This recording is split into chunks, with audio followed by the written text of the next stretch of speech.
প্রত্যেকের জীবনে প্রেম আসে, কারো জীবনে ফুল হয়ে, কারো জীবনে কাঁটা হয়ে।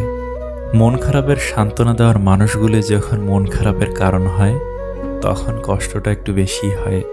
জীবনটা যদি এতই আনন্দময় হতো, তাহলে পৃথিবীতে আসার সময় মানুষ কান্না করে আসতো না। সবসময় মনে রেখো, রাগ করে যে চলে যায় সেই ফিরে আসতে পারে, কিন্তু আঘাত পেয়ে যে চলে যায় সে কোনোদিনও ফিরে আসে না। হাজার আনন্দ মাটি হয়ে যায় যদি সেটা ভাগ করে নেওয়ার মতো কেউ থাকে না। যার ঘাম ঝরানোর টাকায় আমরা সুগন্ধি মেখে বেড়াই, তিনি হলেন বাবা। পশু পাখিরাও একে অপরকে বোঝে, আর মানুষ সে তো সবসময় অন্যকে নিচু করার সুযোগ খুঁজে।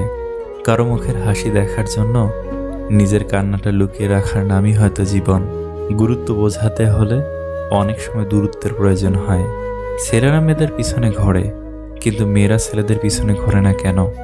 সাধারণত মেয়েরা ছেলেদের পিছনে ঘোরে না, কারণ রব মেয়েদের সহ্য শক্তি অনেক দিয়েছেন। কথায় আছে মেয়েদের বুক ফাটে কিন্তু মুখ ফোটে না।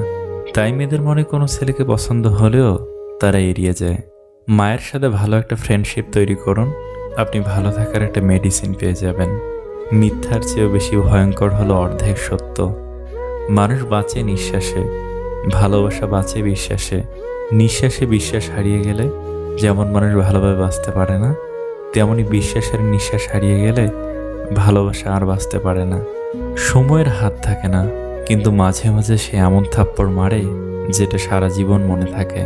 বিজি লাইফই সুন্দর, আজাইরে জিনিস মাথায় এসে ঘুরপাক খায় না। ওভার থিঙ্কিং করার সময় হয়ে ওঠে না। লাইফে নাই এমন মানুষের কথা ভেবে মন খারাপ করার সময় হয়ে ওঠে না। ইচ্ছে থাকলে উপায় বের করা যায়, আর ইচ্ছা না থাকলে অজুহাত বের করা যায়। জীবনের পথে বেশিরভাগ মানুষই দর্শক, খুব কম মানুষই পাবেন যারা পথ প্রদর্শক।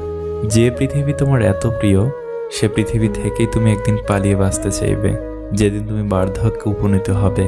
কারণ এই পৃথিবী শুধু তোমার যৌবন ও ক্ষমতাকে মূল্যায়ন করে। জীবনযাত্রায় তোতা পাখি হও না, ঈগল হও। তোতা পাখি অনেক কথা বলে, কিন্তু উপরে উঠতে পারে না। ঈগল নীরব, কিন্তু আকাশ ছুঁতে পারে। কিছু মেয়ে আছে, হঠাৎ করেই রাগে, আবার হঠাৎ করেই কাঁদে, আবার হঠাৎ করেই সব ভুলে যায়।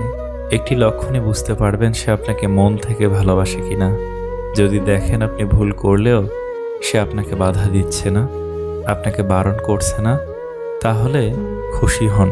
কারণ এই একটি কাজ কেউ মন থেকে ভালো না বাসলে কখনো করে না। মানুষের চরিত্র সৎ ও সুন্দর হলে তার কথাবার্তাও নম্র ও ভদ্র হয়। 3 ধরনের বন্ধু বেছে নাও। নাম্বার 1, যার কথা আপনার জ্ঞান বৃদ্ধি করে। নাম্বার 2, যার উপস্থিতি আপনাকে রবের কথা স্মরণ করিয়ে দেয়। নাম্বার 3, যার কাজকর্ম আপনাকে আখিরাতের কথা মনে করিয়ে দেয়। কাউকে জোর করে ধরে রাখতে নেই। জোর করে কাউকে ধরে রাখলে তার কাছে ছোট হয়ে থাকতে হয়। যে চলে যেতে চায় তাকে সামনে এগিয়ে দিয়ে আসা উচিত। যে থাকার সে এমনিতেই থাকবে, জোর করে ধরে রাখতে হবে না। আর যে থাকার না, তাকে জোর করে ধরে রাখলেও সে একদিন চলে যাবে। মানুষের ধর্ম এটাই। মূলত মানুষ ধরে রাখার বিষয় না, মানুষকে মুক্ত করে রাখতে হয়। যে মানুষটাকে আপনার জোর করে ধরে রাখতে হয়, সেই মানুষটা আপনার জন্য নয়। কারণ যে আপনার, তাকে কখনো জোর করে ধরে রাখতে হবে না। মানুষটাকে আপনি ছেড়ে দিলেও সে আপনারই থেকে যাবে। আর যাকে ধরে বেঁধে রাখতে হয়, সেই মানুষটা আপনার জন্য ভুল মানুষ। মানুষকে চলে যাওয়ার সুযোগ করে দিন। সুযোগ পেয়ে যে চলে যায়, সে আপনার কাছে সুযোগের জন্য এসেছিল। আর যে হাজারটা সুযোগ পেয়েও থেকে যায়, সে কখনো আপনার কাছে সুযোগের জন্য আসেনি, বরং সবসময় আপনার সাথেই থাকতে এসেছে। তাকে রেখে দিন। সোশ্যাল ডিস্টেন্স তার কাছ থেকে শিখুন যারা নিজেদের কাজ হয়ে গেলেই আপনার কাছ থেকে দূরত্ব বজায় রাখে। বড় অর্জনের জন্য শুধু কাজ করলেই হবে না, সাথে স্বপ্নও দেখতে হবে। পরিকল্পনার সাথে দৃঢ় বিশ্বাস থাকতে হবে। জন্মের পর মৃত্যুটা কেবল সময়ের ব্যাপার, আর মৃত্যুর পর সকলে অন্তরে বেঁচে থাকাটা যার যার কর্মের ব্যাপার। চশমার পাওয়ার পরিবর্তন করলে দৃষ্টি স্বচ্ছ হয় হয়তো, কিন্তু দৃষ্টিভঙ্গি স্বচ্ছ করতে গেলে মানসিকতার পরিবর্তন আনা দরকার। জীবনে কিছু সিদ্ধান্ত খুব কঠিন হয়, কিন্তু এই কঠিন সিদ্ধান্তগুলোই একদিন পুরো জীবনটা বদলে দেয়।